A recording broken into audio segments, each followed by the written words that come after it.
Images of the Titanic at peace on the ocean floor were released this week. Some of the footage, shot during the 1986 expedition to the world's most famous shipwreck, has never been seen before by the public. The expedition's leader, Robert Ballard, described what he saw. And then we came in on the starboard side abeam of the bridge, and the first thing I saw coming out of the gloom at 30 feet was this wall.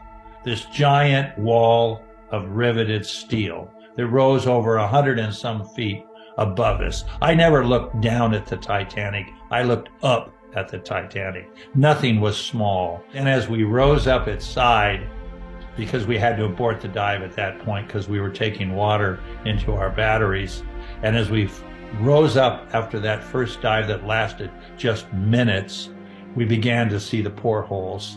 And it was like people looking back at us. It was pretty haunting, actually. It took researchers decades to find the doomed ocean liner. The research expedition's engineer explained why it was such a challenge. Titanic lies in a part of the ocean that you would describe as an abyssal plain. It's over 13,000 feet deep in the ocean. The water is near freezing temperatures. And probably the biggest challenge is the remoteness of the location, and in particular the harsh environment with regard to the pressure that our equipment is exposed to. So every square inch or centimeter is being pressed into a smaller space by the crushing pressures of the ocean at this kind of depth. And what the expedition's cameras captured wasn't just rusting metal. It was a graveyard. When the Titanic sank on her maiden voyage in 1912, some 1,500 people perished in the disaster. You were physically seeing their remains, which were eaten away and the bones dissolved, but sitting there were pairs of shoes.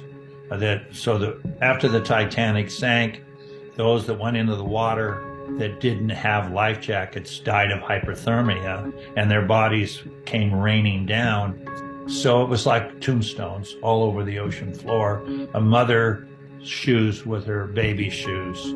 It was very powerful imagery to see where these people came to rest. And again, reinforcing that you were at a very sacred site where so many people died. And I think everyone wonders in their own mind, if I were there, what would I have done? Would I have, done anything to save my life? Or would I have, like the builder of the Titanic, Andrew, gave up his life jacket to a female passenger and went and sat in the smoking room and sat there and never budged till the ship went down with him. So it was just amazing play of humanity. The Woods Hole Oceanographic Institution made the footage available